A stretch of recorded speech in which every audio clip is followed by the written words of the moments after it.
He pledged his support and the thoughts of an entire nation, and we will work together to do what is necessary to help MSU community heal.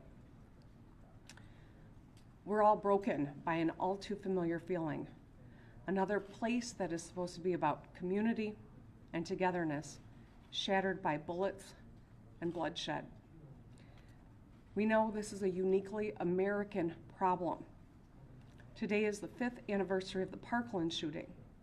We're mere weeks past the Lunar New Year shooting at a dance hall, and a few months past a shooting at an elementary school in Uvalde. And looking back at a year marked by shootings at grocery stores, parades, and so many other ordinary, everyday situations, we cannot keep living like this. Our children are scared to go to school.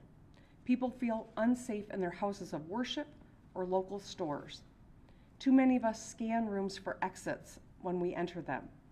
And many of us have gone through the grim exercise of figuring out who our last call would be to. Last night, a lot of kids on this campus made those calls. They worried for their lives and for their friends, for their fellow Spartans. Parents across Michigan were on pins and needles, calling their kids to tell them that they love them. As parents, we tell our kids, it's gonna be okay. We say that all the time. But the truth is, words are not good enough. We must act, and we will. But today, let's hold the MSU and East Lansing communities close. And let's think of the families and friends of those who have lost, those fighting for their lives, and the countless Michiganders whose lives are forever changed by yesterday's shooting. We will get through this together, and we will do it with the full support of the state of Michigan and the U.S. federal government. And with that, I would like to hand this over to our Congresswoman Alyssa Slotkin. Thanks, Governor. I want to echo what the governor said about the response of law enforcement. Those of you who might have been listening on the scanner, you heard how deeply complex this operation was yesterday, with young people calling in tips constantly, with an unbelievably difficult area of environment to navigate. Law enforcement did an incredible job. We had hundreds respond from across the state. And I think it's a testament to those who hold the thin blue line for us, the ones that hesitate or do not hesitate when we need them. And I think we should recognize how desperately needed they were last night and in our society in general. I want to thank the doctors and nurses and staff at Sparrow Hospital. They were on it. No one wants to live through a mass shooting like this, but they were prepared and they handled it with grace and humanity. As the representative of Oxford, Michigan, I cannot believe that I am here again doing this 15 months later. And I am filled with rage that we have to have another press conference to talk about our children being killed in their schools. And I would say that you either care about protecting kids or you don't. You either care about having an open, honest conversation about what is going on in our society or you don't. But please don't tell me you care about the safety of children if you're not willing to have a conversation about keeping them safe in a place that should be a sanctuary. Now, the Spartan community is incredibly connected and proud. We've already seen people come together. But for me, the most haunting picture of last night was watching the cameras pan through the crowds and seeing a young person wearing an Oxford Strong sweatshirt. The sweatshirts that were handed out after those kids lived through a school shooting 15 months ago. And we have children in Michigan who are living through their second school shooting in under a year and a half. If this is not a wake-up call to do something, I don't know what is. In the meantime, I feel confident that our law enforcement is doing everything that they can to understand the situation. I'm thrilled that federal law enforcement is on scene, bringing their resources to the fight. We're not going to rest until we understand. But I think the fact that we're having this conference so quickly after another mass shooting in our state should be a statement in and of itself. Thanks very much. That's okay.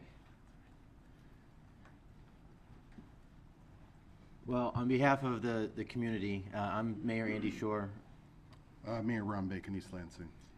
City of Lansing. This is the morning that nobody ever wants to have. This is the day that nobody ever wants to be standing up at a lectern. When you get elected, you want to talk about the great things in your community and not this. But here we are. I do want to thank the Lansing residents who stood up. These many tips you've heard about came in from many of our residents, and as a result, the shooter was identified and the threat was neutralized. So we're very proud of our citizens in Lansing. There's going to be so much fear. It's not just the students, it's the community. I've heard from parents and citizens who didn't know what was going on. So I want to share, we have a community mental health resource that is open 24/7. It's a crisis services department, 517-346-8200. And I also want to share in the incredible job that was done by our law enforcement, LPD, ELPD, state police, Ingham County, and of course MSU. This is what they train for, and today and yesterday they were able to show that they are prepared. It's not something you ever want to do when you train, but they were prepared and they were excellent. As of today, East Lansing Hannah Center will be available to students in need of resources, and counseling will be available all day. We'll be working with the Department of Health Services today as well to extend other additional things to the community. I just want to say, as Mayor of East Lansing, when I introduce myself, I'm the Mayor of East Lansing, home of Michigan State University. We are indivisible. This Spartan will thing is real. I want to send out my deepest regrets and remorse to the families that lost children, the fear stricken in the children. At Michigan State, for my children, I'm a dad here in this community, is like a playground for them. It's where you go and have your first experiences and taste of college life and fun and all those types of things. And I'm just shattered today. My heart aches for our community, and we'll be present. We'll be here in support. President Woodruff, the entire community of Michigan State University will stand hand in hand, and this is just the beginning. We will find a way forward. I don't want to stand up here and try to communicate that we have the answers at this point, but as Congressperson Slotkin said, we're going to find the answers, and we're going to figure some stuff out here. This has gone far enough. Thank you.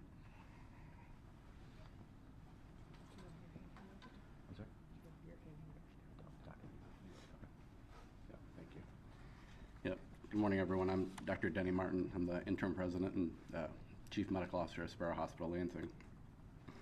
I think a lot of very dry mouths up here this morning, so bear with us and appreciate your patience. I can confirm that last evening we cared for 5 individuals who were brought to Sparrow Hospital from East Lansing campus. The team in our level 1 trauma center with our emergency medicine physicians and trauma surgeons were waiting for them upon their arrival. I will give a lot of thanks to the individuals, the first responders on the scene. Our ability to care for these individuals starts in the field, and they did a fantastic job. 4 of those individuals did require surgical intervention to treat their injuries. 1 individual did not and was taken to the critical care unit after being triaged in the emergency department. All 5 individuals remained in critical condition this morning. I want to thank the overwhelming response from our team. Everyone in our level 1 trauma center. This is something we've talked about this morning that we practice for very often, but never want to have to do. And we did it amazingly well, and very proud of everyone.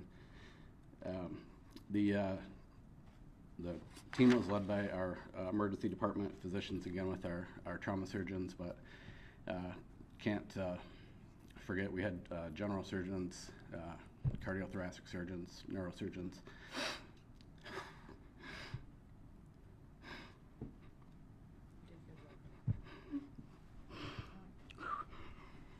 Didn't get a lot of sleep last night, sorry.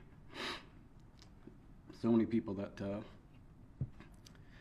just came in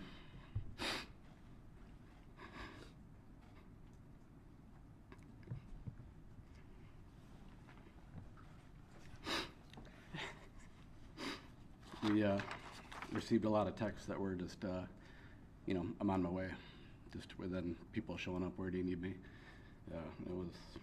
It was a sad but a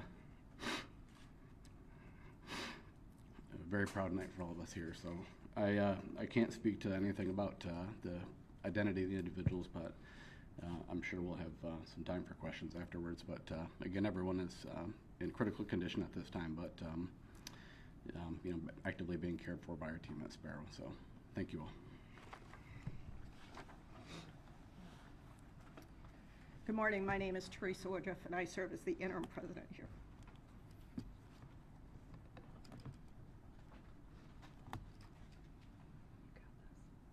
And our Spartan hearts are broken. We're grieving, but as a community, we're grieving together. We struggle to comprehend. We lost families, friends, classmates, and our hearts go out to the victims and families of this senseless tragedy. And we offer to each of them the peace that passeth understanding.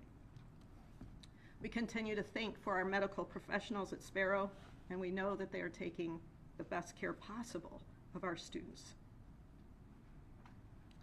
To our students, we have available to you the support that you need at the Hannah Community Center, as was mentioned by Mayor Bacon.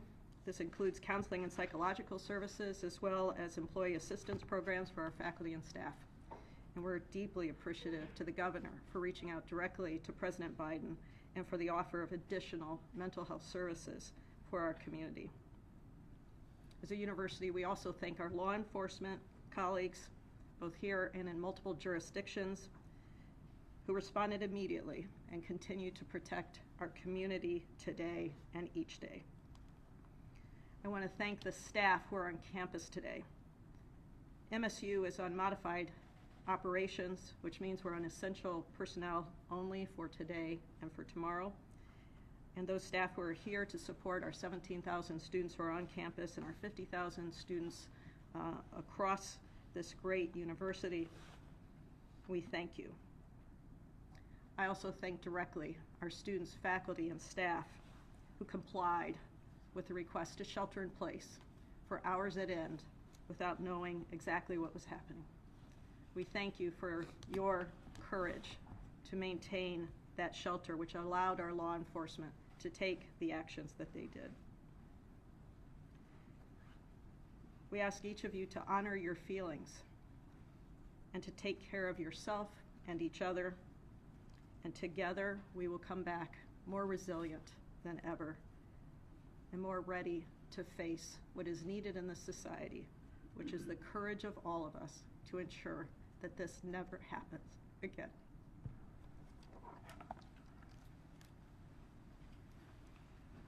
Good morning. I'm Marlon Lynch, Vice President for Public Safety and Chief of Police here at Michigan State University.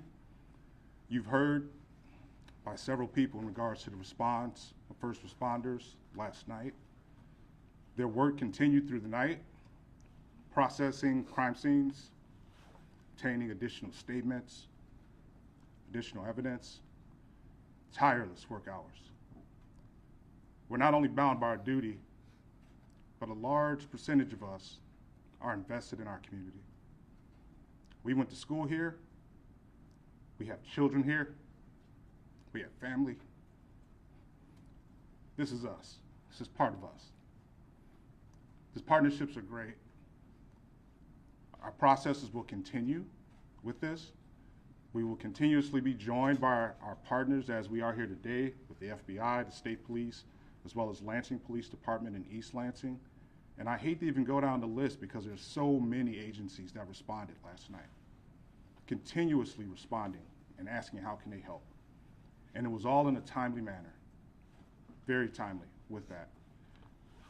You will hear a recap of the incident and as well as some updates based on the events that have occurred overnight in regards to our students that were involved and also the suspect.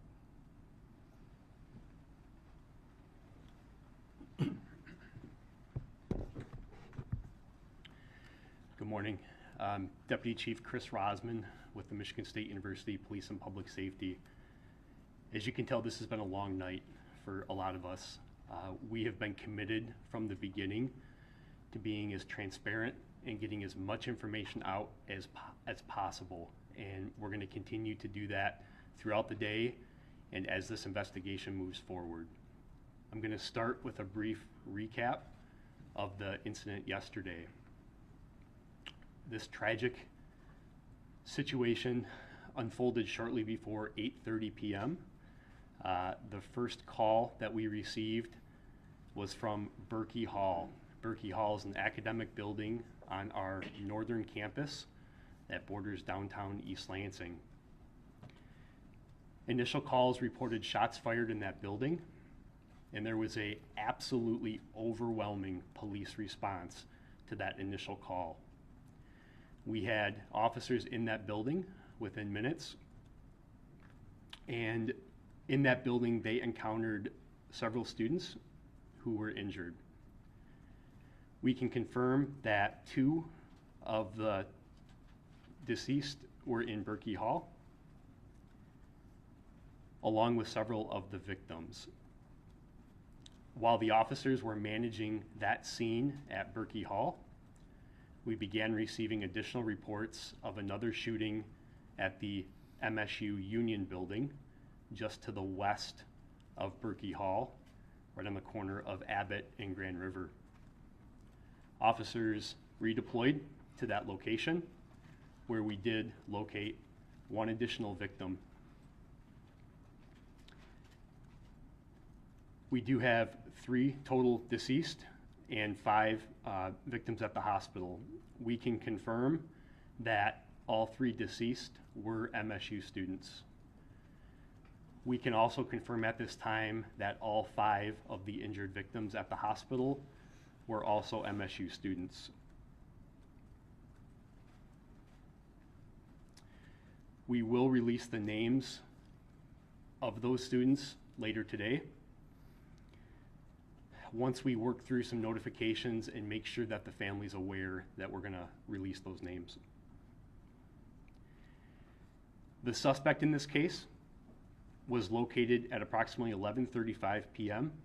in the city of Lansing. The suspect was located by units that were assisting in looking for that suspect after the shootings. The suspect is deceased due to a self-inflicted gunshot wound, and we are prepared to release the name of the person who committed these homicides at this time. We have previously confirmed that he was 43 years old. He's a male. His name is Anthony. Last name is McRae, M-C-R-A-E. Anthony Dwayne McRae. He's a 43-year-old male. We would like to sincerely thank our community for their help. Because of our quick release of the photograph from the campus security cameras and the help from our community, it was a caller's tip that led law enforcement to that suspect in the city of Lansing.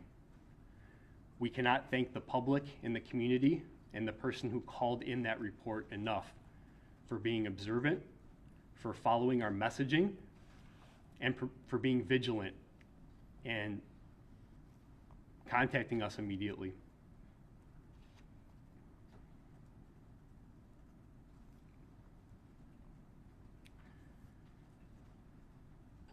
We will continue to share resources for the MSU community through our institutional website and our MSU Police and Public Safety social media pages. We know that this news may be difficult for those within our campus community and beyond, and it's important to remember that the grief that some individuals may be experiencing is normal, and there are a number of ways in which individuals can seek support, including talking with friends, family, and colleagues to process this, and taking advantage of many of the resources that we have provided. We are prepared at this point to take some questions. Sure. I'm going to turn it over to Special Agent in Charge, Jim Taraska. Good morning. I'm Jim Taraska, the Special Agent in charge of the FBI in Michigan. First of all, our hearts go out to all the victims, their families, the students, and the community. This happens much too often. I'd like to thank all our partners in law enforcement. Chief, once again, thanks for your leadership. Just great examples of leadership last night from all the agencies that showed up short notice and showed selfless sacrifice to attempt to identify, find the subject, and eliminate the threat. Last night when this occurred, many agencies arrived on scene. The FBI deployed agents, analysts, and specialty teams to help in the effort to help the victims and to also find the individual responsible, which occurred. Thanks to law enforcement. Law enforcement here in Michigan, it's the best I've seen in my 30 years in law enforcement. And I was very proud of our community in law enforcement and the community at large to come together to resolve this issue, this matter. And we'll continue working in the future hand in hand to mitigate these threats and try to make Michigan as safe a place as we can for our families. Thank you.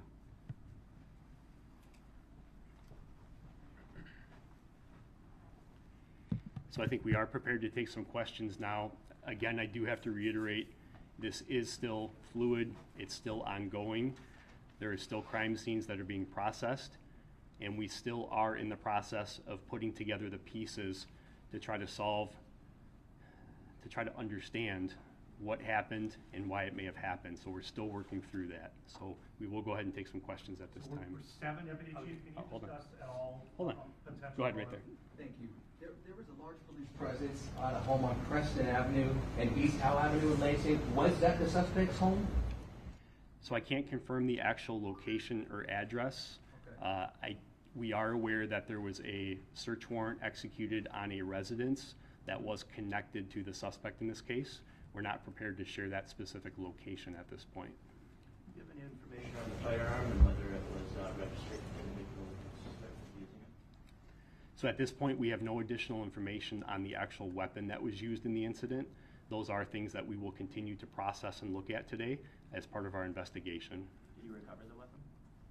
We did recover a weapon, yes. So Right there. 7 of the 8 victims are at Berkeley Hall. The 8 is at the Union, and the Union victim also was one that passed away. Is that correct? There were two of the victims from Berkey Hall are deceased. One victim from the Union is deceased.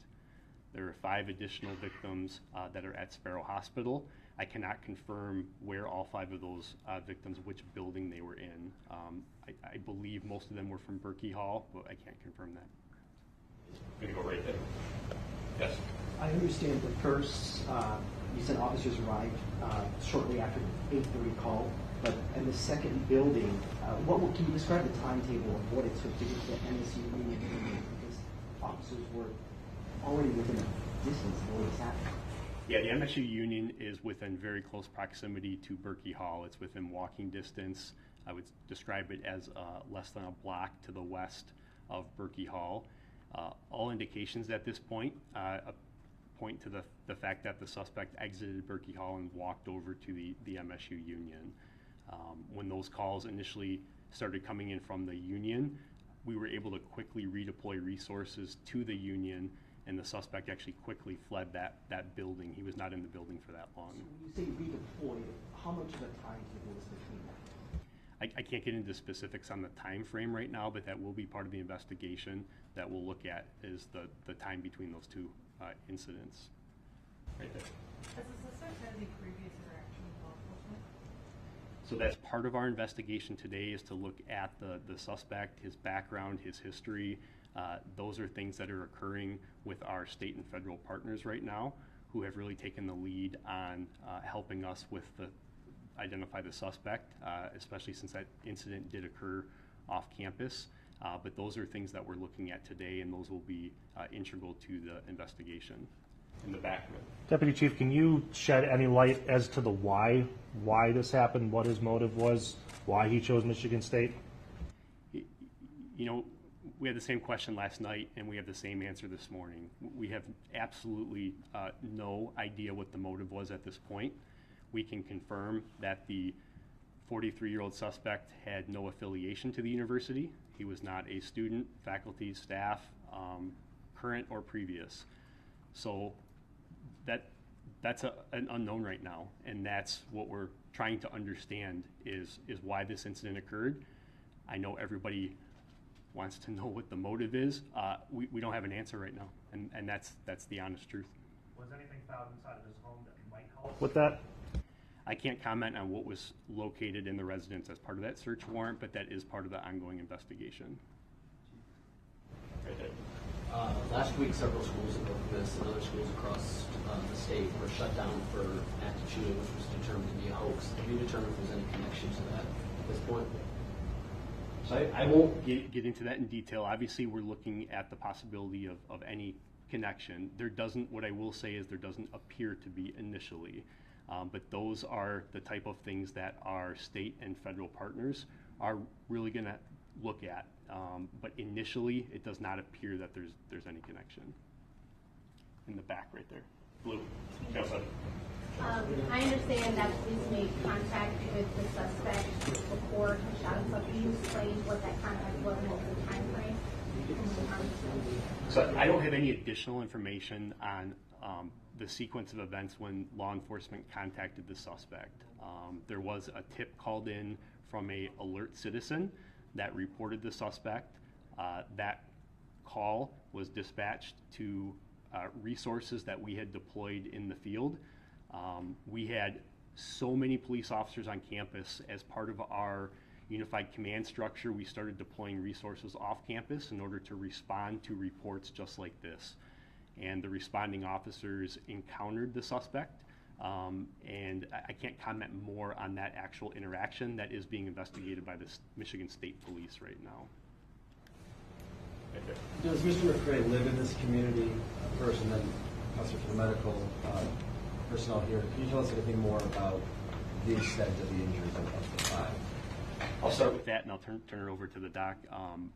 We're still working to ascertain place of residence for the suspect. As we have said all along, we want to make sure any information that we share is accurate, and we are still working to determine place of hometown and residence for the suspect. Yeah. There wasn't a consistent injury pattern with the individuals that were brought to the hospital, but the initial reports last evening that the injuries were life-threatening was correct. But there wasn't a consistent nature. It was a variety of injuries associated with the gunshots that came in.